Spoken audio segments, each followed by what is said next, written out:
Praise the lord.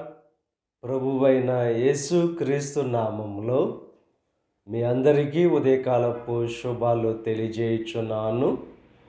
ఈరోజు దేవుడు మనకు అనుగ్రహిస్తున్న అతి శ్రేష్టమైన వాగ్దానము రోమియోలకు రాసిన పత్రిక 10వ అధ్యాయము 11వ వచనాన్ని చదువుకుందాము.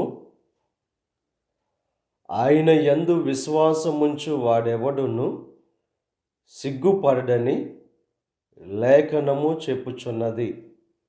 అతి శ్రేష్టమైన వాగ్దానం ఈరోజు దేవుడు మనకు అనుగ్రహిస్తున్నారు. ఎవరైతే యేసు క్రీస్తు నందు విశ్వాసం ఉంచుతారో వారు సిగ్గుపడరని చెప్పి దేవుని యొక్క వాక్యం తెలియజేస్తుంది. దేవుని యందు ఉన్న విశ్వాసం ద్వారా మన జీవితాల్లో దేవుడు